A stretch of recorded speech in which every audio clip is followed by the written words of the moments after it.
الحمد للہ رب العالمین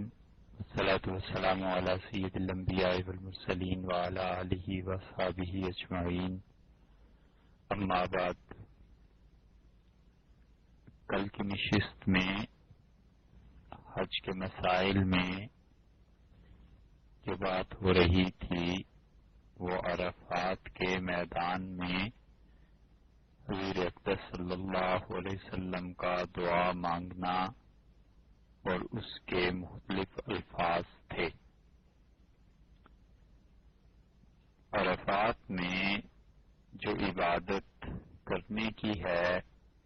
وہ در حقیقت دعا ہے اور ذکر ہے جو اللہ تعالی کی خوشی اور بندہ اپنی ضروریات اپنے مالک اور اپنے آقا کے سامنے پیش کرتا ہے۔ اور یہ بات سمجھنا بھی ضروری ہے کہ عرفات کے میدان میں دو نمازیں ظہر اور عصر کی آئیں گی اور ان دونوں نمازوں کو اپنے اپنے وقت پر ادا کرنا ہے، اور اگر کوئی آدمی وہاں پر مسافر ہے تو وہ اپنی نماز کو قصر میں ادا کرے گا، اور اگر کوئی انسان وہاں پر مقیم ہے تو مقیم انسان پوری نماز پڑھے گا۔ اسی لیے بار بار اس چیز پر زور دیا جاتا ہے کہ 8 ذی الحج کو مکہ مکرمہ میں آدمی دیکھ لے کہ اس کے کتنے دن بنتے ہیں۔ فرض کر لیجئے 8 ذی الحج تک کے 8 دن یہ ہوئے، اور 23 ذی القعدہ کو کوئی آدمی مکہ مکرمہ میں آیا ہے اور پھر اس نے مدینہ منورہ کا سفر بھی نہیں کیا، تو 7 دن اگر چاند پورا ہو جائے 30 ذی القعدہ کا تو پھر 7 دن یہ اور 8 دن وہ اور 15 دن بن گئے۔ اب یہ مکہ مکرمہ میں مقیم ہے، لہذا مینا اور عرفات میں بھی مقیم ہوگا، اور مقیم ہونے کی وجہ سے عرفات میں ظہر اس کے اپنے وقت پر پڑھے گا اور عصر اس کے اپنے وقت پر پڑھے گا، اور پوری نماز اپنے خیمے میں جماعت سے پڑھیں۔ اور اگر فرض کر لیں مکہ مکرمہ میں وہ آدمی پہنچا ذی الحج کا چاند نظر آنے کے بعد، یا وہ پہنچا فرض کر لیجئے 28 ذی القعدہ کو، تو 2 دن یہ ذی القعدہ اگر پورا ہو جائے اور اسی طرح 8 دن ذی الحج کے تو 10 دن ہوئے، اس صورت میں تو یہ شخص مسافر ہوا، تو مسافر ہونے کی وجہ سے یہ اپنی نماز قصر کرے گا، پوری نماز نہیں پڑھے گا، نہ مینا میں اور نہ ہی عرفات میں۔ تو اس لیے جب آدمی عرفات میں پہنچے تو بجائے اس کے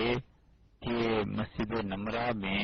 نمازیں دونوں پڑھے اور تلاش کرے اس کو، اور پھر اتنی دقت اور مصیبت کے بعد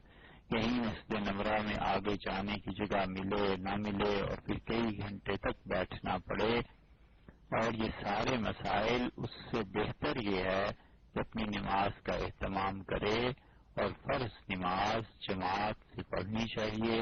عرفات میں اپنے خیمے میں ظہر کے وقت ظہر پڑھ لے اور عصر کے وقت عصر پڑھ لے،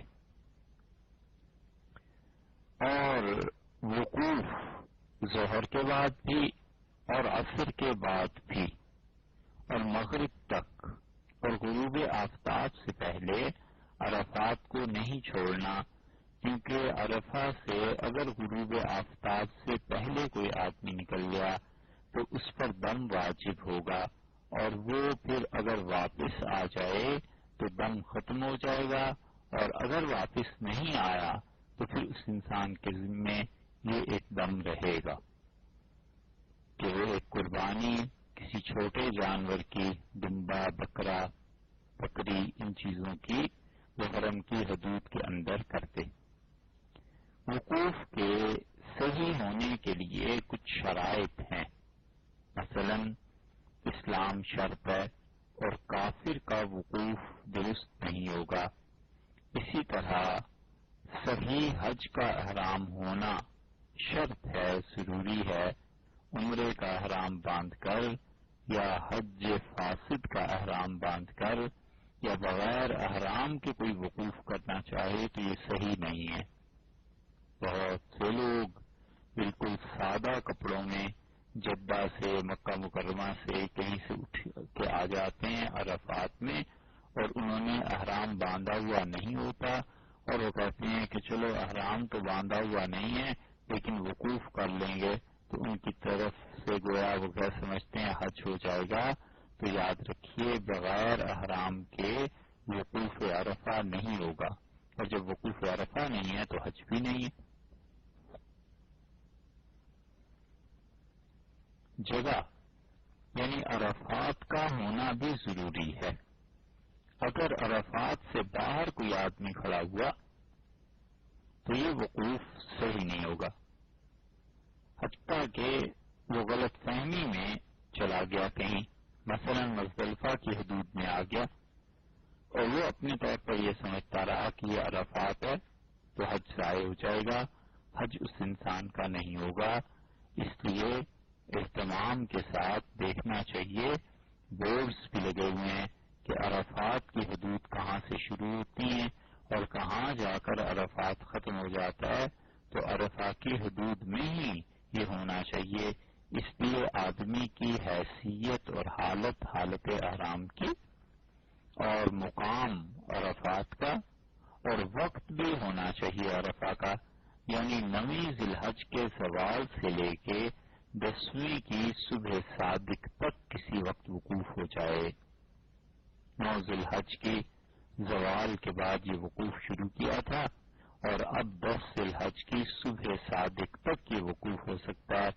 فرض کر لیجئے کہ کوئی آدمی کسی وجہ سے 9 کے غروب تک نہیں پہنچا تو وہ رات کو بھی آ جائے تو بھی اس کا وقوف ٹھیک ہو جائے گا۔ اللہ تعالی نے اپنی رحمت کو اس دن میں اتنا عام کیا ہے کہ خدا کی اس رحمت سے کوئی شخص محروم نہ ہو جائے، اس لیے حکم یہی ہے شریعت کا کہ 9 ذی الحج کے زوال سے 10ویں ذی الحج کی صبح صادق تک ایک لمحے کے لیے بھی اگر وہ عرفات میں آ گیا، اپنے ارادے سے آیا یا بغیر ارادے کے، اور اسی طرح بے ہوشی کی حالت میں آیا یا ہوش کی حالت میں، اور خواہ جو بھی حالت ہو، حتیٰ کہ پاکی اور ناپاکی دونوں حالتوں میں کسی میں بھی آیا تو اس انسان کا وقوف ہو جائے گا۔ وقوف کے لیے پاک ہونا شرط نہیں، یعنی یہ ضروری نہیں ہے کہ وہ حالت احرام میں وضو کے ساتھ ہی وقوف کرے، وضو کی پابندی ضروری نہیں ہے، وقوف اس انسان کا ہو جائے گا۔ یہ الگ بات ہے کہ بہتر یہ ہے کہ اللہ کو یاد کرے وضو کی حالت میں، لیکن اگر وضو نہیں رہا اور ٹھیک ہے کیونکہ زوال سے لے کے غروب آفتاب تک یہ بالعموم 4-5 گھنٹے بن جاتے ہیں، تو 4-5 گھنٹے میں اگر کوئی آدمی نہیں رہ سکا باوضو تو کوئی حرج نہیں ہے، اس کا وقوف بھی ٹھیک ہے، اس کی دعا بھی ٹھیک ہے، اللہ سے مانگنا بھی ٹھیک ہے، اور ظاہر ہے کہ نماز کے لیے تو پھر وضو کرنا ہی ہوگا۔ ایسے ہی یہ چیزیں تو جو ہیں وقوف کے لیے ضروری ہیں کہ حالت، جگہ اور وقت، اس کے ساتھ ساتھ کچھ چیزیں ایسی ہیں جو مسنون اعمال ہیں۔ نبی کریم صلی اللہ علیہ وسلم سے عام طور پر 2 مسنون اعمال ذکر کیے جاتے ہیں۔ ایک تو یہ کہ حضرت صلی اللہ علیہ وسلم نے اس حالت میں غسل فرمایا، اور رسول اللہ صلی اللہ علیہ وسلم کے غسل فرمانے کا مطلب یہ ہے کہ آپ نہائے، تو اگر آسانی سے پانی اتنا میسر آ جائے اور آدمی نہا سکے تو نہا لینا چاہیے، یہ سنتوں میں سے ہے اور رسول اللہ صلی اللہ علیہ وسلم نے ایسے کیا ہے، لیکن خاص اہتمام سے یہ خیال رکھنا چاہیے کہ کہیں ایسے نہ ہو کہ یہ نہانے کے لیے واش روم میں چلے گئے اور سنت سمجھ کے نہا رہے ہیں اور باہر جو لوگ کھڑے ہیں انہیں واش روم میں جانے کی ضرورت ہے، اور اس نے ان لوگوں کے لیے ایک مسئلہ پیدا کر دیا اور لوگ پریشان ہو رہے ہیں، یاد رکھیے کوئی بھی کام چاہے وہ سنت ہی کے مطابق کیوں نہ ہو، اگر اس میں لوگوں کو زحمت اور تکلیف ہوتی ہے تو اس کام کو نہیں کرنا چاہیے۔ فرض اور واجب کو تو چھوڑا نہیں جا سکتا، لیکن سنت کے بہت سے کام ایسے ہیں جس کی وجہ سے اگر لوگوں میں پریشانی پھیلتی ہے، لوگوں کو تنگی اور تکلیف محسوس ہوتی ہے تو اس سنت پر عمل چھوڑ دے اور لوگوں کو تکلیف نہ پہنچائے۔ جیسے حج میں متعدد مواقع پر آپ دیکھیں گے کہ لوگ محض مستحب کاموں کے لیے باقی خدا کی مخلوق کو تنگ کر رہے ہوتے ہیں۔ ابھی تک لوگوں کو حج کرنا نہیں آیا، اور جس دن ڈسپلن کے ساتھ اس امت کو حج کرنا آ گیا اس دن اسلام اس میں پھر جان پڑ جائے گی۔ مجموعی اعتبار سے پوری امت کے افراد جو آتے ہیں ان میں اکثریت ان افراد کی ہوتی ہے جنہوں نے زندگی کوئی نظم ضبط قاعدے اور طریقے کے مطابق چونکہ گزاری نہیں ہوتی، تو جیسے جہالت اور انڈسپلنڈ لائف وہ اپنے اپنے ملکوں میں گزارتے ہیں، وہاں آ کر وہ ساری خرابی جمع ہو جاتی ہے۔ لائن لگی ہوئی ہے واش رومز کے باہر اور لوگ پریشان ہیں اور اندر حاجی صاحب نہا رہے ہیں۔ تو یہ کون سی سنت ہے کہ تم دوسروں کو تکلیف دے کر اور ایک سنت پر خود عمل کرنا چاہتے ہو؟ وہاں تو جتنا جلد از جلد ممکن ہو دوسروں کے لیے سہولت کو پیدا کرو۔ تو اس لیے لوگوں نے یہ دین کا حصہ ہی چھوڑ دیا ہے کہ ہمارے اعمال سے کسی کو تکلیف ہوتی ہے یا نہیں۔ وعدے کرنا اور اسی طرح لوگوں کے حقوق کا خیال نہ کرنا، اپنے وعدوں کو پورا نہ کرنا، بہت سی چیزیں ایسی ہیں جو لوگوں کے لیے دقت اور تکالیف کا باعث بنتی ہیں۔ چھوڑ دینا چاہیے ان چیزوں کو۔ خام خواہ اسلام مسلمانوں کی ان حرکتوں سے ہی بدنام ہوتا ہے اور لوگ ان چیزوں کو دیکھ کر پھر اسلام سے ہٹ بھی جاتے ہیں والعیاذ باللہ۔ تو اس لیے وضو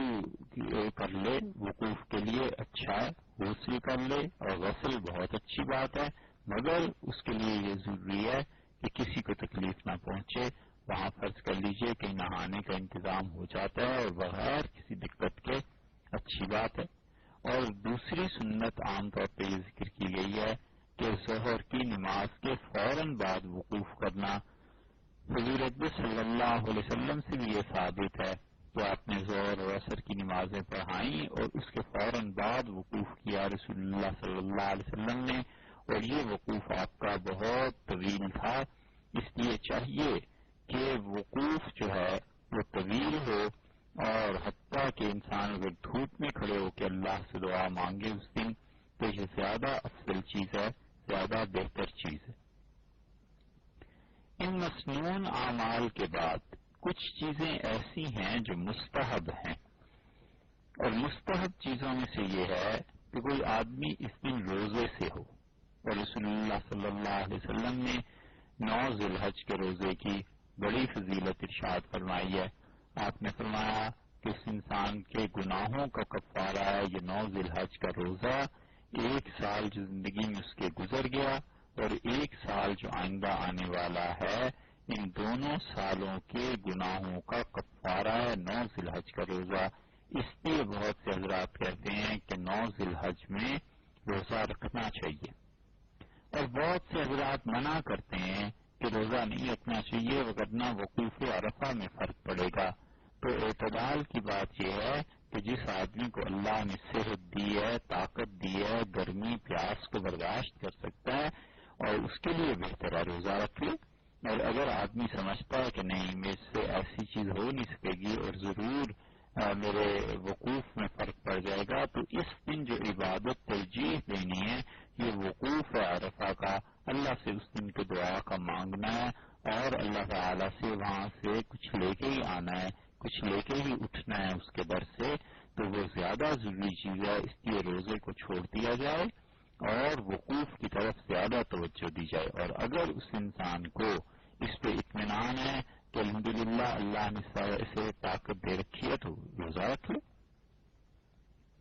اس کے بعد دوسری چیز جو مستحبات میں گنی گئی ہے وہ تکبیر، تحلیل، تسبیح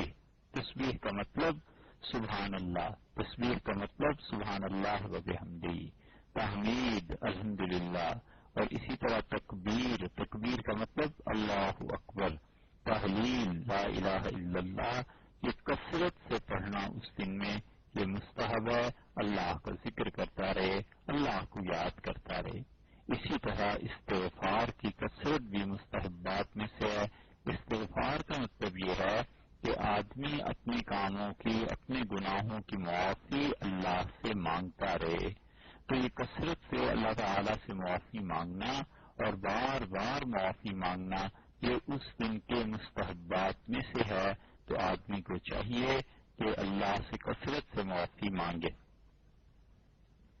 یہ ضروری نہیں ہے کہ معافی جو ہے وہ عربی ہی کے الفاظ میں مانگی جائے، اردو کے الفاظ میں، پنجابی کے الفاظ میں، اپنی زبان میں، انگلش میں، جس چیز میں انسان کا دل لگتا ہے اور اللہ سے معافی مانگنے میں اطمینان ہوتا ہے اس زبان کو استعمال کرے اور کثرت سے اللہ تعالی سے معافی مانگے۔ اسی طرح عرفہ میں قرآن شریف کی تلاوت کرنا یہ بھی مستحب ہے،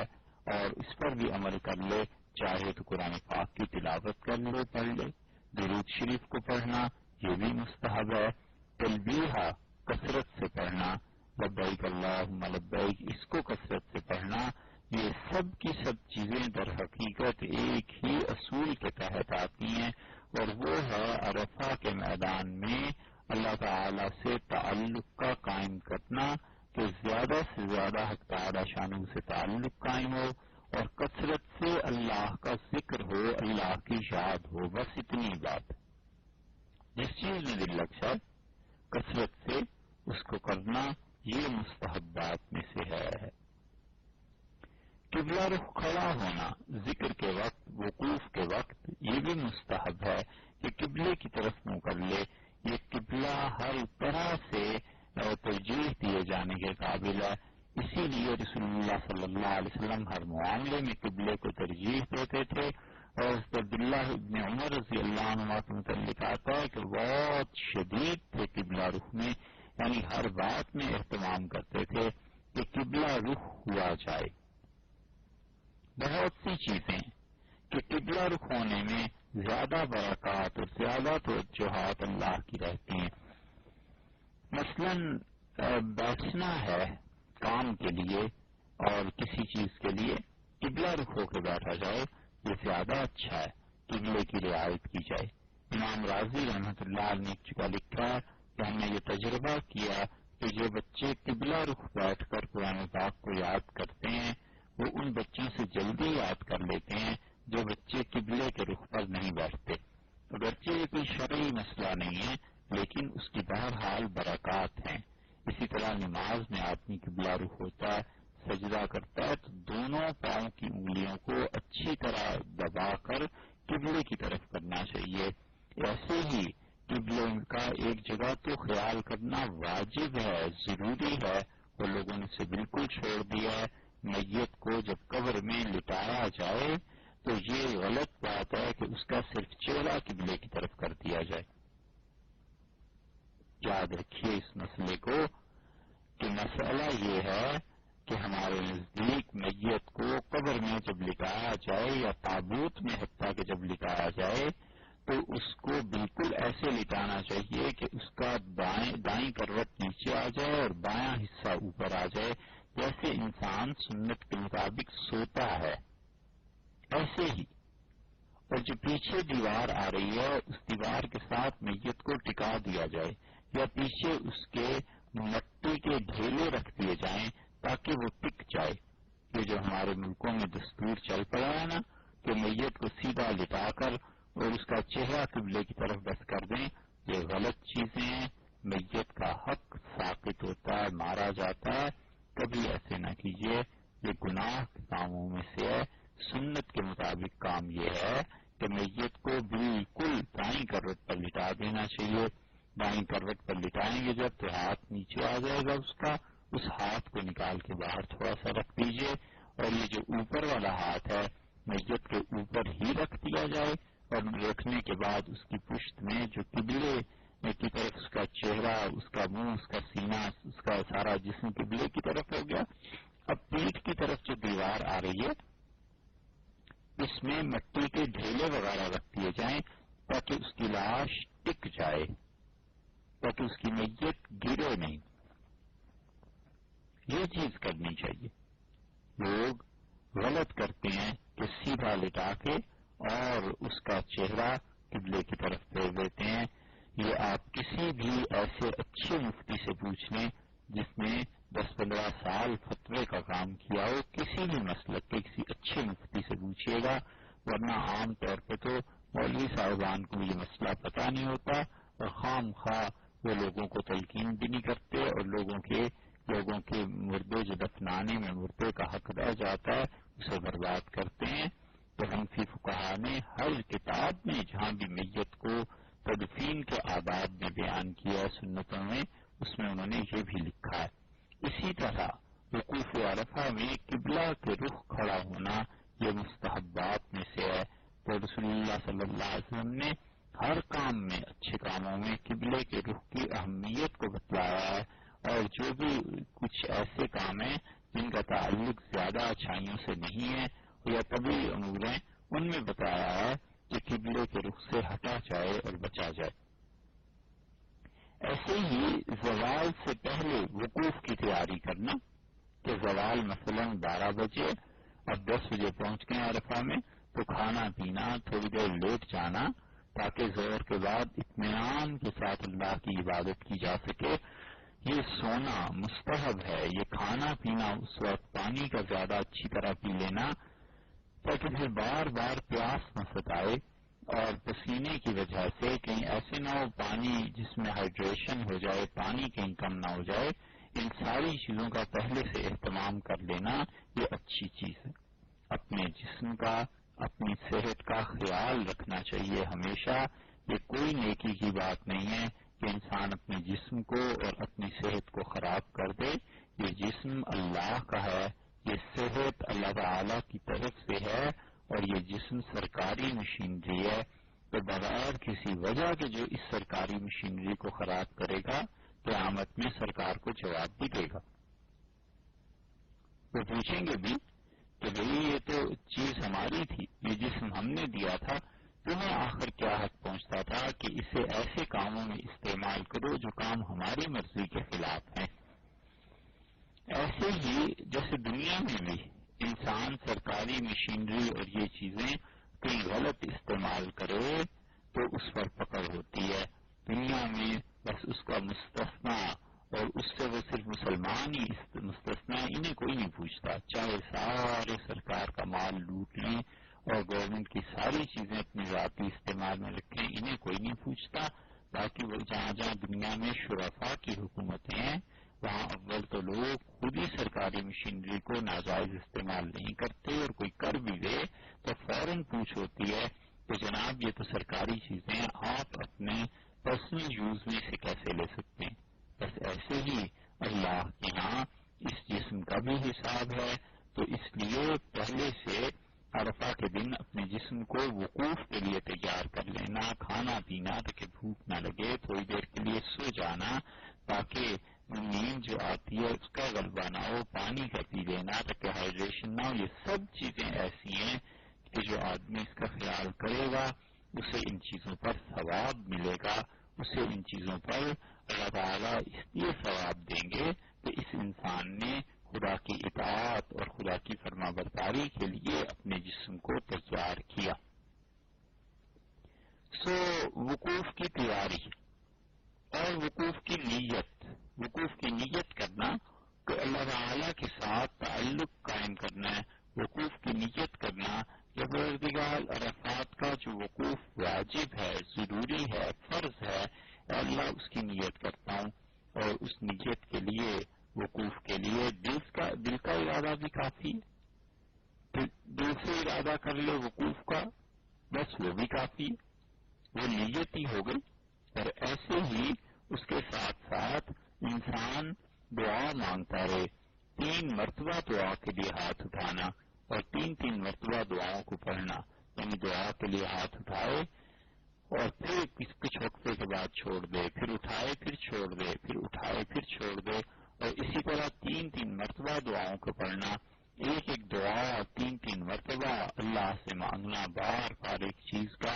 یہ تو مستحب ہے۔ اور یہ بھی مستحب ہے کہ ایک چیز پر اصرار کر کے اللہ سے مانگے، کوئی بھی چیز،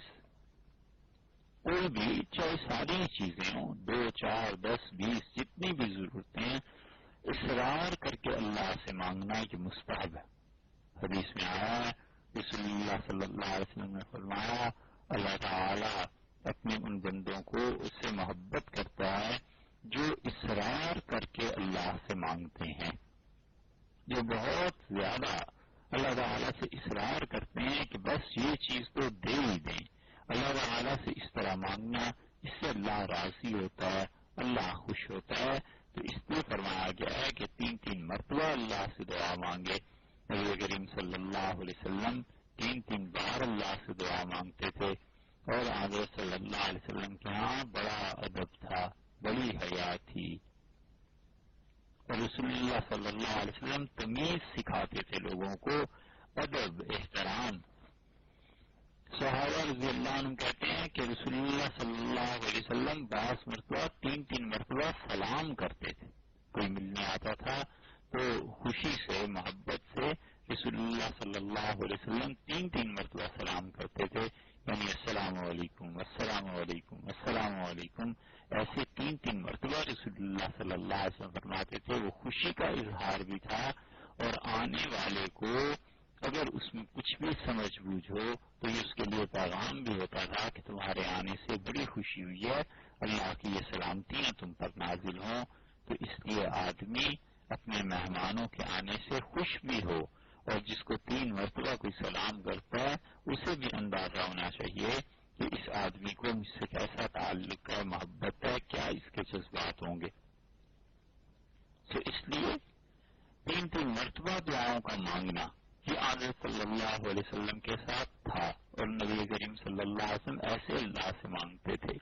اسی طرح دعا کا شروع کرنا اللہ کی حمد و ثنا سے، اور اللہ تعالیٰ کی پاکیزگی کے کلمات سے، اور اللہ کے تعریف کے جملوں سے، کہ اس سے اللہ تعالیٰ کی حمد و ثنا ٹپکتی ہو، اور خدا کی حمد پر مشتمل وہ فکریں ہوں،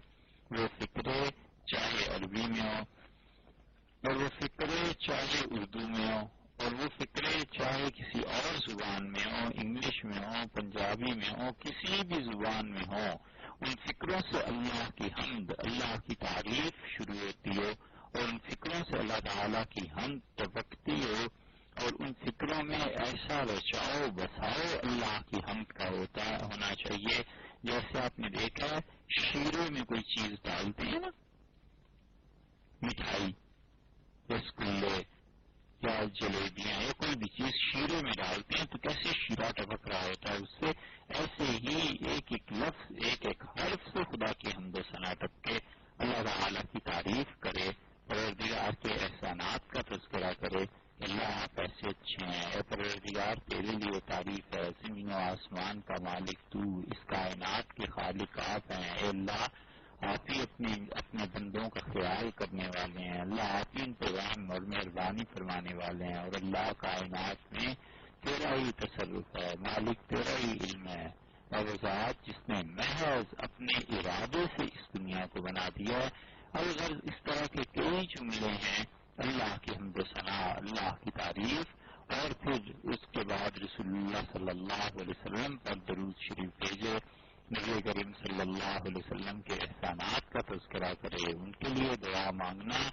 عرفات میں ایسے دعا شروع کرنی چاہیے کہ حضرت صلی اللہ علیہ وسلم کے لیے سلام بھیجے کہ خدا بندہ ان پر اپنی رحمتیں نازل فرما، اللہ ان کی قبر مبارک پر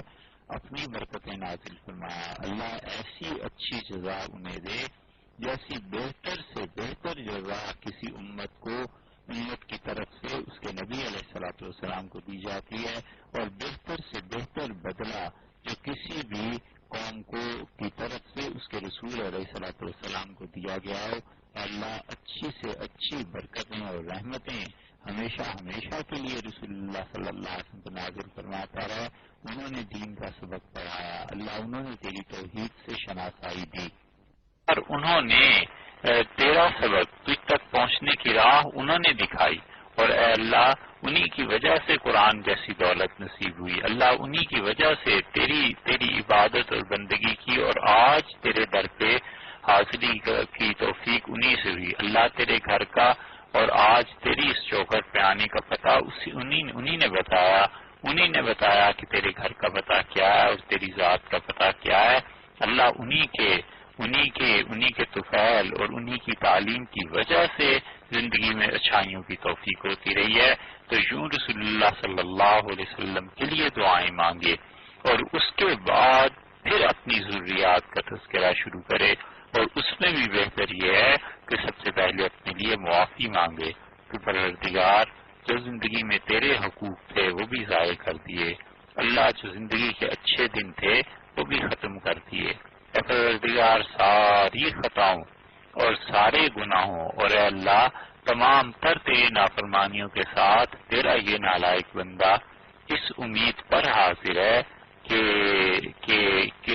وہ کریم ذات اپنے کرم سے لوٹاتی نہیں ہے، اور اے اللہ تیرا شیوا اور تیری عادت یہ نہیں ہے کہ تو مجرموں کو رد کر دے، اچھوں کو تو اللہ ہر کوئی قبول کر لیتا ہے، یہ تیرا ایسا بندہ ہے جو جرائم اور سزاؤں کا مستحق اور گناہوں کو لے کے آیا ہے، اور اسی امید پہ کہ تو اسے معاف کر دے۔ ایسے جملے بولنے چاہیے کہ اللہ تعالیٰ کی رحمت میں جوش آئے اور اللہ کی رحمت اسے دھو دے۔ یہ بھی مستحب ہے۔ ان تین چیزوں کے بعد پھر دعا مانگے ان ضروریات کے لیے جو دین اور دنیا کی باقی ضروریات ہیں، اللہ تعالیٰ سے ایمان مانگے، ایمان پہ خاتمہ مانگے، اسی طرح اللہ تعالیٰ سے علم مانگے، اور اللہ سے اپنی اصلاح اور اللہ سے اپنا تزکیہ مانگے۔ یاد رکھیے کوئی کسی کا دنیا میں تزکیہ نہیں کر سکتا، کوئی بڑے سے بڑا شیخ اور بڑے سے بڑے پیر و مرشد اور بڑے سے بڑے محبت کرنے والے مرید اور چاہنے والے کوئی کسی کا تزکیہ نہیں کر سکتا۔ یہ تزکیہ اللہ نے فرمایا ہے کہ بل اللہ یزکی من یشاء، اور اللہ جس کو چاہتا ہے اسے پاک کرتا ہے، اور ایک جگہ اللہ تعالی نے فرمایا ہے کہ تم کبھی بھی اپنے آپ کو پاک نہیں کر سکتے تھے، ہم نے تمہیں پاک کیا ہے، اور ایک جگہ فرمایا ہے کبھی نہ کہو کہ میں پاک ہوں، فلا تزکوا انفسکم، کبھی لوگوں پر یہ نہ جتلانا کہ تم بڑے پاک ہو گئے ہو، بل اللہ یزکی من یشاء، اللہ جس کو چاہتا ہے پاک کرتا ہے۔ تو اس لیے اللہ سے اپنا تزکیہ مانگے، اپنی صفائی مانگے، اپنے دل کی صفائی مانگے، اللہ سے پناہ مانگتا رہے اس چیز کی کہ بدگمانی کے مرض میں مبتلا ہو جائے، اللہ تعالیٰ سے پناہ مانگتا رہے اس چیز کی کہ اسے خام خواہ اعتراضات کی عادت پڑ جائے، اور اللہ سے پناہ مانگتا رہے اس چیز کی کہ خام خواہ لوگوں کے متعلق غلط خیالات، غصہ، کینہ، بغض اور حسد اپنے دل میں رکھے۔ اسی طرح پھر دنیا کی بھی چیزیں مانگے، اللہ سے ایمان پہ خاتمہ مانگے، زندگی کی اچھائیوں کو طلب کرے،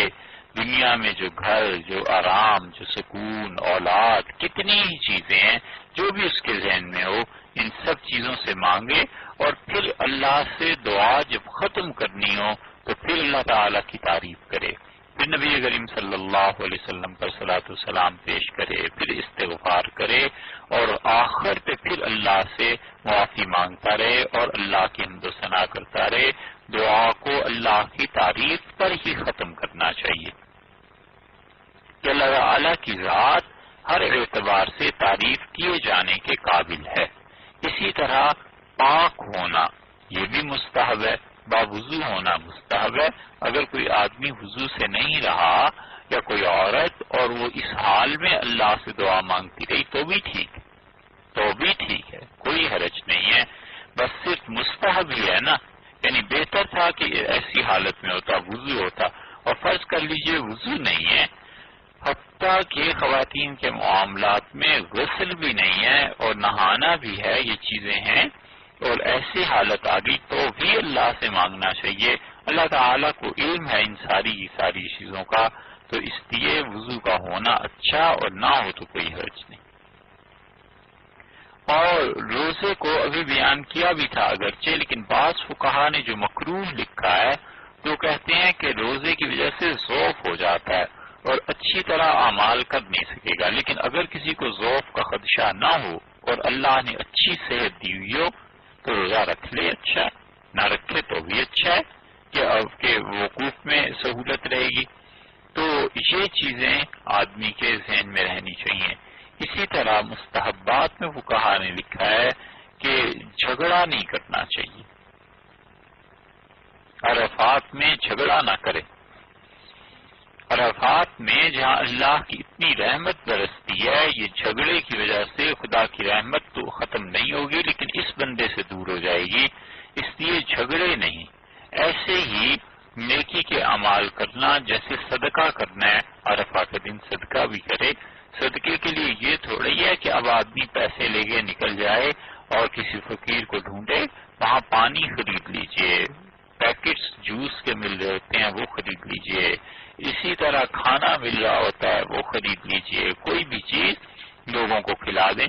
پانی کی بوتلیں خرید لیں اور لوگوں کو تقسیم کر دیں کہ لوگ پانی پئیں۔ یہ سب چیزیں عرفات کے میدان میں اللہ کا قرب دلاتی ہیں اور اللہ تعالی کی رحمتوں کو کھینچتی ہیں، خدا کی رحمت اس آدمی کی طرف جلدی متوجہ ہوتی ہے۔ کچھ چیزیں ایسی بھی ہیں جو وقوف میں مکروہ ہیں اور عرفات کی مکروہات کو بھی سن لینا چاہیے اور اس مکروہ چیز سے بچنا چاہیے۔ عرفہ کے دن بھی جو آدمی خدا کی رحمت میں نہیں دھل سکا اور عرفہ کے دن بھی جو اللہ کی رحمت کو اپنی طرف نہیں کھینچ سکا تو افسوس ہے ایسے بے وقوف کے حال پہ، اور عرفہ کے دن بھی خدا کی رحمت کو جو اپنے لیے متوجہ نہیں کر سکا، تباہی ہے اس پاگل آدمی کے لیے۔ اور عرفہ کے دن بھی جس انسان نے اپنے مالک کو خوش نہیں کیا، مر جانا اس کے لیے بہتر تھا۔ اس بادشاہ آدمی کے لیے چاہیے کہ عرفہ کے دن تو شام کیا سورج ڈھلنے کے فوراً بعد، ظہر کے بعد جو وقوف کرنا ہے تو عصر بھی اس حال میں ہی پڑھنی چاہیے کہ اس کا مالک اس سے خوش ہو گیا ہو، راضی ہو گیا۔ اللہ کی رضا، اللہ کی خوشی بہت بڑی چیز، بہت بڑی چیز ہے۔ اللہ کی رضا اور خوشی اتنی بڑی چیز ہے کہ اس کے ہم پلہ کوئی چیز نہیں۔ بس ایمان، وقت، اللہ کی رضا اور اللہ کی خوشی، یہ سب چیزیں مومن کی پونجی ہیں، سرمایہ۔ جس آدمی نے اپنا وقت ضائع کر دیا یا جس نے اپنا ایمان ضائع کر دیا یا جس نے اللہ کی رضا کو ضائع کر دیا، حاصل ہی نہیں کیا، یہ آدمی تباہ بھی ہو گیا اور یہ افسوس کے قابل ہے اور برباد بھی ہو گیا۔ تو اس لیے وقوف میں عرفہ میں کوئی ایسی حرکت نہ کرے جو مکروہات میں، مثلا فقہا نے لکھا ہے کہ ظہر اور عصر کے جمع کرنے کے بعد وقوف میں تاخیر کرنا۔ مسجد نمرہ میں کوئی چلا گیا، اب ظہر عصر فرض کر لیجئے اس نے پڑھ ہی لی ہے تو ایک لمحے کے لیے مانیے اس کی نماز بھی ہو گئی، چلو اب وہ پھر رہا ہے، کبھی ادھر دیکھ رہا ہے کبھی ادھر دیکھ رہا ہے، یہ خام خواہ منہ اٹھائے پھرنا اور ادھر ادھر دیکھنا یہ پولیس والوں کی عادت ہے۔ عام طور پہ شرفاء ایسے نہیں کرتے، شریف لوگ اپنے کام سے کام رکھا کرتے ہیں۔ یہ ہر طرف کے حالات کا جائزہ لیتے رہنا اور چہروں کو گھمانا یہ ان کی عادت ہے جو جاسوسی اور ٹو میں لگے ہوئے ہوتے ہیں۔ اسی لیے آپ دیکھیں ہمارے ہاں لوگ جو سفر بھی کرتے ہیں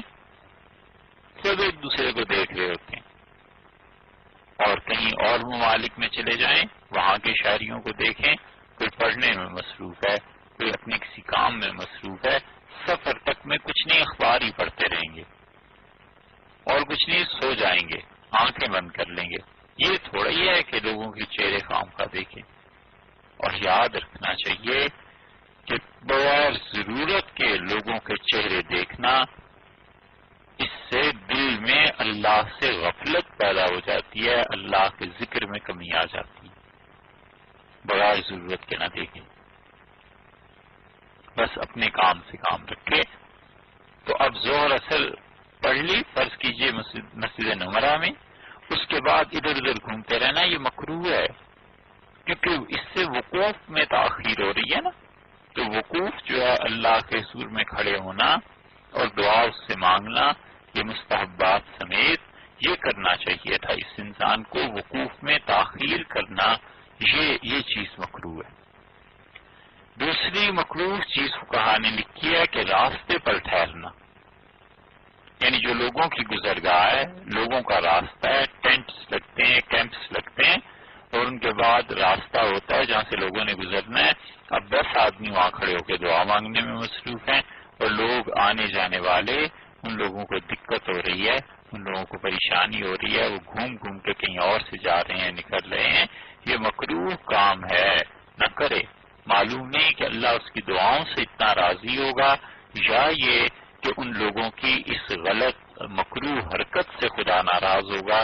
یہ تو آگے پتا چلے گا، مگر خام خواہ لوگوں کے راستے تنگ نہ کرے۔ رسول اللہ صلی اللہ علیہ وسلم جہاد کر کے تشریف لائے تھے، اور مسلمانوں کو فتح بھی تھی، سب کچھ تھا، اور ابو سعید رضی اللہ عنہ کہتے ہیں، ابو داؤد کی روایت میں آتا ہے کہ حضرت صلی اللہ علیہ وسلم کو جا کے ہم نے اطلاع دی کہ مغرب کی نماز کے لیے ہم سب رکے ہیں، اور کچھ لوگوں نے سامان راستے میں رکھ دیا، اور راستہ چلنے والوں کو بڑی دقت ہو رہی ہے، کیمپس لگے ہوں گے، ٹینٹ خیمے لگائے ہوں گے، جو کچھ بھی ہوگا، تو راستہ بند کر دیے۔ رسول اللہ صلی اللہ علیہ وسلم نے مجھے حکم دیا کہ وہ سعید جاؤ اور زور زور سے لوگوں کو چیخ چیخ کے کہو میری طرف سے کہ جو آدمی راستے بند کر رہا ہے نا، جو لوگوں کے چلنے کے راستوں میں رکاوٹ ڈال رہا ہے، لا جہاد لہو، آج کے جہاد کا ثواب اسے کچھ نہیں ملا۔ جو لوگوں کے راستوں کو تنگ کرے گا، آپ نے فرمایا کوئی جہاد نہیں ہے، اس کا اسے کوئی ثواب نہیں ملا۔ آپ سوچئے لوگوں کی تنگی اور تکلیف کو رسول اللہ صلی اللہ علیہ وسلم نے جہاد کے ثواب کو فرمایا، ثابت ہو گیا۔ یہ جو لوگ غلط پارکنگ کر دیتے ہیں، راستے میں جہاں چاہ گاڑی روک لی، ٹریفک جام ہو گئی، اور ڈرائیور حضرات تو خاص طور پہ ذرا سا سے ہاتھ بجا دیا، کچھ ہوا، وہیں بیچ چوراہے کے اور بیچ سڑک کے گاڑی روک کے آپس میں لڑنا شروع کر دیں گے۔ اب پیچھے 50 گاڑیاں آ رہی ہیں، ہر کوئی رکتا چلا جا رہا ہے اور پریشان ہے، یہ حرام کام ہے، اور عرفہ میں تو ایسے کرنا مکروہ ہے۔ ایسے ہی وقوف کے وقت میں بغیر عذر کے لیٹ جانا، یہ بھی مکروہ ہے۔ ایک تو عذر ہے، عذر کیا ہے؟ مثلا کسی انسان کی کمر میں درد ہو گیا، نہیں کھڑا رہ سکتا، ٹھیک ہے، بیٹھ جائے، لیٹ جائے، یہ عذر ہے، اس کے لیے بیماری ہے۔ بڑھاپا ہے، 4 گھنٹے 5 گھنٹے کا وقوف اس کے لیے بڑا مشکل ہے، لیٹ گیا، کوئی حرج نہیں ہے۔ ایسے ہی کسی انسان کو نیند آنا شروع ہو گئی، جو سوچتا ہے کہ میں اگر 8 گھنٹہ سو جاؤں اور وقوف کر لیا تھوڑا سا، اور سونے سے طبیعت میں اطمینان پیدا ہو جائے گا، پھر اٹھ کے اللہ سے مانگوں گا، کوئی حرج نہیں ہے، بجائے اس کے کہ وہ نیند کے غلبے میں وہاں پر کھڑا رہے اور اپنے آپ کو مشقت میں ڈالے، بہتر ہے تھوڑی دیر کے لیے سو جائے اور اٹھ کے پھر اللہ سے نشاط اور طبیعت کی پاکیزگی اور طبیعت کی کھلے پن اور طبیعت کی اچھائی، اطمینان اور سکون کے ساتھ اللہ سے مانگنا شروع کر دے، یہ ٹھیک ہے۔ اسی لیے حدیث میں ایک جگہ آیا ہے کہ حضرت صلی اللہ علیہ وسلم نے حکم دیا کہ جب کسی آدمی کو شدید نیند آ رہی ہو، اسے پتہ ہی نہ چلے کہ وہ نماز میں کیا کہہ رہا ہے، تو آپ نے فرمایا تم میں سے جس آدمی کے ساتھ ایسی حالت ہو، اسے چاہیے کہ سو جائے اور پھر اٹھ کر نماز پڑھے۔ ایسے نہ ہو کہ وہ نیند کی حالت میں اللہ سے دعا کی بجائے اپنے لیے بد دعا کرتے۔ تو یہ چیزیں عرفات میں سوچ لینی چاہیے۔ عذر ہے لیٹنا، کوئی حرج نہیں ہے، اور بغیر عذر کے ویسے ہی لیٹا رہے، یہ مکروہ ہے۔ اسی طرح غفلت کے ساتھ وقوف کرنا، یہ بھی فقہا نے مکروہ لکھا ہے۔ غفلت کے ساتھ ایسے وقوف ہو جاتا ہے کہ اس انسان نے نہ نیت کی، نہ اللہ کے حضور میں حاضری کا جذبہ آیا، نہ خدا سے کوئی مانگا، بس ایسے ہی کھڑا ہے، تو بغیر اس نے توجہ کے جو کھڑا ہونا ہے وقوف ہو گیا، حاضری بھی لگ گئی، قانونی طور پہ حج اس کا ہو گیا، لیکن جو اصل میں حج کی روح تھی اللہ کا عشق اور اللہ سے تعلق اور محبت یہ چیز نہیں ہوئی۔ یہ حج جو ہے وہ اللہ کے ساتھ اپنی محبت کے اظہار کا ایک ثبوت ہے، اللہ کے ساتھ اپنے تعلق کا ایک مظاہرہ ہے۔ اسی لیے حج کے اکثر افعال جو ہے نا یہ عقل میں نہیں آتے، عقل نہیں تسلیم کرتی کہ آخر اس میں کیا چیز ہے، اس لیے کہ عقل کو محبت سے کوئی تعلق نہیں۔ تو جیسے محبت میں آدمی پاگل ہوتا ہے نا، دیوانہ کسی کی بھی محبت میں، ایسے ہی اللہ کی محبت میں دیوانگی کا نام ہے حج، اس کا مظاہرہ ہے۔ یہ بات جن کو محبت ہوئی ہو کسی سے بس وہی سمجھ سکتے ہیں کہ محبت کیسے آدمی کو پاگل بنا دیتی ہے۔ اسی لیے اللہ کی محبت میں ایسی چیزیں ہیں کہ وہ پاگل پنے کی ایک کیفیت گویا کہ طاری ہو جاتی ہے، اور وہ اللہ کے عشق میں ڈوب جانے اور اس کے ساتھ تعلق کے ایک اظہار کی حد تک اظہار کرنے کا ایک ذریعہ رکھا ہے، اور اسی کا نام حج۔ اسی لیے کبھی کبھی ایسے معاملات جن میں کسی انسان پر اللہ کی محبت کا غلبہ ہوتا ہے اور اس میں کوئی بات 19-20 کہہ بھی دیتا ہے تو وہ بھی قابل معافی ہے۔ معلوم نے اسی لیے مثنوی میں کہا نا کہ گفتگو عاشقاں درکار رب، اللہ کے معاملے میں عاشقوں کی گفتگو، محبت کرنے والوں کا اللہ سے کچھ عرض کرنا، جو شیشے عشق است نئے ترک ادب، یہ اللہ کی محبت کے غلبے کی وجہ سے ایسی چیزیں ہوتی ہیں، اور وہ کوئی ادب کو چھوڑ نہیں رہا، وہ بڑا با ادب ہے اللہ کے حضور میں، لیکن اللہ کی محبت کے غلبے میں بعض اوقات ایسی بات ہو جاتی۔ دو آدمی، انہیں کبھی ملامت نہیں کرنی چاہیے، برا نہیں کہنا چاہیے، زیادہ سے زیادہ بس اس کے حال پہ چپ ہو جائیں، برا نہیں کہنا چاہیے۔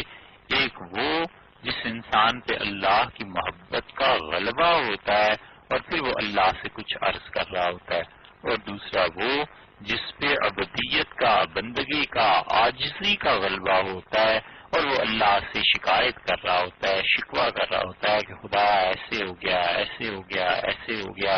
اور اس وقت میں یوں مانگتا رہا، اور اللہ میری کوئی بات آپ نے نہیں مانی، اور اللہ میرے لیے کوئی چیز ہوئی نہیں ہے۔ یہ عبودیت کے غلبے سے جو ایسے جملے نکلتے ہیں کہ وہ اور اس کا پروردگار جانتا ہے، خام خواہ اس کے حال میں دخل نہیں دینا چاہیے۔ اس لیے یہ سب چیزیں، علامتیں جو ہیں وہ تیقظ اور بیداری کی ہیں۔ غفلت کے ساتھ وقوف کرنا فقہا نے لکھا ہے مکروہ ہے، اور ایسے ہی غروب کے بعد عرفات سے چلنے میں دیر کرنا یہ بھی مکروہ ہے۔ جو ہی سورج غروب ہوتا ہے، ڈوبتا ہے، تو گولا بھی پھٹتا ہے نا، اور اس کی اطلاع بھی مل جاتی ہے، پتہ چل جاتا ہے، تو غروب کے بس فوراً بعد عرفات سے چل پڑنا چاہیے۔ اب مغرب کی نماز تو پڑھنی ہے جا کر مزدلفہ میں، تو اس لیے وہ اب عرفات کو چھوڑے اور اس کی طرف چلے، مزدلفہ کی طرف، اور آفتاب غروب ہونے سے پہلے ہی کوئی چل دے، یہ تو اور خطرناک بات ہوگی۔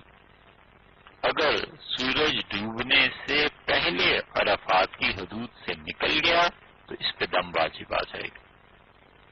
چاہیے کہ واپس لوٹ کر آئے اور دم نہ دے۔ اور اگر وہ مزدلفہ چلا گیا اور پھر مزدلفہ کے بعد اگلے دن منا چلا گیا تو اب یہ دم واجب ہو گیا اس پہ، تو عرفات کو غروب کے فوراً بعد چھوڑنا یہ ٹھیک ہے، اس میں تاخیر کرنا مکروہ ہے، اور غروب آفتاب سے پہلے عرفات کو چھوڑ دینا یہ اس سے بھی زیادہ مکروہ ہے، اس سے دم واجب آئے گا۔ ایسے ہی فقہا نے لکھا ہے کہ مغرب اور عشاء کی نماز عرفات میں راستے میں پڑھنا یہ مکروہ ہے۔ مکروہ کا مطلب ہے کہ یہ نماز سرے سے ہوگی ہی نہیں۔ کوئی آدمی یہ کہے کہ مغرب اور عشاء کی نماز پڑھ لیں، کبھی کبھی یہ ہوتا ہے کہ عرفات سے جاتے ہوئے راستے میں بسیں بہت زیادہ ہوتی ہیں، تو بعض اوقات یہ بھی دیکھا گیا ہے کہ لوگوں نے کہا مزدلفہ تو پہنچیں گے، پتہ نہیں کتنی دیر لگے گی، چلو اب بس کھڑی ہوئی ہے تو عشاء، مغرب عشاء دونوں ہی پڑھ لیں۔ تو یہ راستے میں مغرب اور عشاء کا جمع کرنا یا پڑھنا، یا پھر عرفات میں ہی مغرب اور عشاء کا پڑھنا، یہ سب چیزیں مکروہ ہیں. نماز نہیں ہوگی. جب مزدلفہ پہنچے گا تو مغرب اور عشاء اسے دونوں لوٹانی پڑیں گی اور وہاں ان کا جمع کرنا حنفی فقہا کے یہاں واجب ہے، ضروری. ایسے ہی اسی طرح یہ بھی فقہا نے مکروہ لکھا ہے کہ پیدل چلنے میں اس طرح چلنا کہ لوگوں کو تکلیف ہو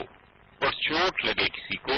وہ تو مکروہ سے زیادہ اسے حرام لکھتے ہیں. وہ کہتے ہیں کہ یہ حرام ہے، بالکل ایسے نہیں کرنا چاہیے. اور پیدل چلنے میں بھی لوگوں کا خیال کرنا چاہیے. ایسے ہی گاڑیوں کا اس طرح چلانا کہ گاڑیاں پھنس جائیں اور ٹریفک برباد ہو جائے، یہ حرام کاموں میں سے ایک ہے. یہ نہ کرے کہ ایک طرف حج ہے جو فرض ہے اور دوسری طرف حرام کام بھی ہے، اور ایک طرف حج ہے جو نفل ہے اور دوسری طرف حرام کام دوسرے پلڑے میں رکھتے ہیں. تو یہ لوگوں کی تکلیف اس کے حج کے ثواب کو کم کر سکتی ہے، حتیٰ کہ کبھی ایسی بھی تکلیف کسی کو دے دیتا ہے کہ اس کے حج کا ثواب ساقط ہو جائے گا. اس لیے لوگوں کے لیے آرام، سکون، اطمینان کا باعث بننا چاہیے. کبھی بھی لوگوں کی تنگی اور تکلیف کا باعث انسان نہ بنے. اسی طرح عرفہ کا دن اگر جمعہ پڑ جائے تو جمعے کے روز اگر وقوف عرفہ ہو تو اس کی فضیلت جو ہے وہ اور دنوں سے حدیث کے مطابق 70 گنا بڑھ جاتی. اس لیے کسی انسان کو اگر جمعے کے دن عرفہ نصیب ہو جائے، اس کا مطلب ہے کہ اگر اللہ تعالیٰ اس کے حج کو قبول فرما لے تو اسے 70 حج کرنے کا ثواب ملے گا. عرفہ کا جمعے کے دن آ جانا یہ بڑی خوش نصیبی کی بات ہے، اللہ کے ساتھ بڑے تعلق کی بات ہے، اس کے فضل اور رحمت کی بات ہے. تو یہ سب چیزیں ایسی ہیں جو عرفات کے میدان میں انسان کو زیادہ سے زیادہ اس کا خیال رکھنا چاہیے اور زیادہ سے زیادہ اللہ تعالیٰ سے دعا مانگتے رہنا چاہیے. تو یہ چند ایک اعمال تھے جن کا تعلق عرفہ کے ساتھ ہے. اور عرفہ میں وقوف کے بارے میں یہ شبہ بعض لوگ کرتے ہیں کہ پتہ نہیں چاند دیکھا گیا نہیں دیکھا گیا، چاند کی رویت ہوئی یا نہیں، اور سعودیہ والے کیا کرتے ہیں. یاد رکھیے اس مسئلے میں بالکل نہیں پڑنا چاہیے. رسول اللہ صلی اللہ علیہ وسلم نے قیامت کی علامات میں سے جو چیزیں بتائی ہیں ان میں سے آپ نے یہ فرمایا تھا کہ قیامت کے قریب میری امت کے لوگ اس بات پر جھگڑیں گے کہ چاند آج ایک رات کا ہوا ہے یا 2 رات کا ہوا ہے. اور قیامت کی وہ علامتیں جو انسانوں کے اپنے اختیار میں ہیں اس کا اختیار کرنا مکروہ ہے. مثلا رسول اللہ صلی اللہ علیہ وسلم قیامت کے قریب دجال آئے گا، تو یہ اپنے اختیار میں ہمارے تھوڑا ہی ہے کہ دجال آئے یا نہ آئے، یاجوج اور ماجوج آئیں گے، یہ اپنے اختیار میں تھوڑا ہی ہے. اس لیے اس پہ تو کچھ نہیں. لیکن جو علامتیں انسانوں کے اختیار کی ہیں، مثلا رسول اللہ صلی اللہ علیہ وسلم فرمایا قیامت کے قریب میں دیکھو گے کہ لوگ جو ہوں گے وہ اپنی والدہ کی، اپنے والدین کے نافرمان ہو جائیں گے. اور یہ بتایا کہ آدمی اپنے دوستوں کو ترجیح دے گا اور اپنی والد کی رائے کو رد کر دے گا، باپ کی نہیں مانے گا، دوستوں کی مانے گا. یہ چیزیں اپنے اختیار میں ہے نا، آدمی ان کاموں میں نہ پڑے. ایسے ہی چاند 1 رات کا تھا 2 رات کا تھا، یہ ہمیشہ لوگ جھگڑا کرتے ہیں. منع کیا ہے رسول اللہ صلی اللہ علیہ وسلم نے اس جھگڑے میں نہ پڑے. اور ہمارے ممالک میں جھگڑے اٹھتے ہیں رمضان میں کہ آج چاند دیکھا آپ نے، یہ تو 2 دن کا تھا، کوئی کہتا ہے 1 دن کا تھا. جب بھی لوگ یہ باتیں کر رہے ہوں، اگر وہ آپ کی نہیں مانتے تو نہ مانیں، مگر آپ اس میں ایک جملہ نہ بولیے کہ چاند 1 دن کا تھا یا 2 دن کا تھا. یہ قیامت کی علامات میں سے ہے اور رسول اللہ صلی اللہ علیہ وسلم نے ان چیزوں کو منع فرمایا، ان چیزوں سے باز رکھا ہے. ہاں کسی کو ضرورت ہو تو بات کریں، رویت ہلال کمیٹی والے ہیں وہ کہیں کہ چاند بھی 1 دن کا ہے 2 دن کا ہے یا کیا نظر آ رہا ہے. یہ جن کو اللہ نے اس علم میں مہارت دی ہے وہ بات کریں. ہر آدمی اٹھ کے بولنا اس معاملے میں شروع کر دے، یہ گناہ کی بات ہے. اسی طرح عرفہ میں شک ڈالنا کہ پتہ نہیں یہ سعودیہ والے تو پہلے ہی کیلنڈر بنا لیتے ہیں، اس سال پتہ ہی نہیں چلا، یہ وہ ان باتوں کو نہیں کرنا چاہیے. اعتماد اور بھروسہ کرنا چاہیے اللہ کی ذات پہ۔ فرض کر لیجئے کہ عرفہ کا دن غلط ہو گیا اور سعودیہ والوں نے اس میں ذمہ داری کا ثبوت نہیں دیا، تو اللہ تعالیٰ کے ہاں بھی تو کوئی قانون ہے یا نہیں؟ خدا کے ہاں بھی اجر ہونا نہ ہونا اس کے کچھ اصول اور ضوابط ہیں یا نہیں؟ تو اللہ تعالیٰ اس دن میں بھی چاہے تو قبولیت رکھ سکتا ہے۔ لوگوں کو اس معاملے میں نہیں پڑنا چاہیے، اس لیے جو بھی حکومت کی طرف سے وہاں اعلان ہوتا ہے بس اس کے ساتھ حج کرے، کیونکہ انسان کے پاس اس کے علاوہ کوئی آپشن بھی نہیں ہوتی اور وہ صحیح طریقہ بھی نہیں ہے۔ یہ چند ایک مسائل تھے جو عرفات کے بارے میں۔ اب سمجھ لیجئے کہ عرفہ کی شام ہو گئی اور اب سورج ڈوبا، اب نماز نہیں پڑھنی، مغرب کی نماز نہیں پڑھنی، اور جلدی سے اپنا سامان یہ چیزیں اٹھانی ہے تاکہ جلد از جلد اب آپ مزدلفہ پہنچ سکیں۔ مزدلفہ میں اب جو وہاں پہنچنا ہے اور مغرب اور عشاء کی نمازیں ہیں اور صبح صادق کے بعد وہاں کا وقوف ہے، جو چیزیں ہیں وہ انشاءاللہ آئندہ بیان میں آپ کے سامنے رکھیں گے۔ السلام علیکم ورحمۃ اللہ وبرکاتہ۔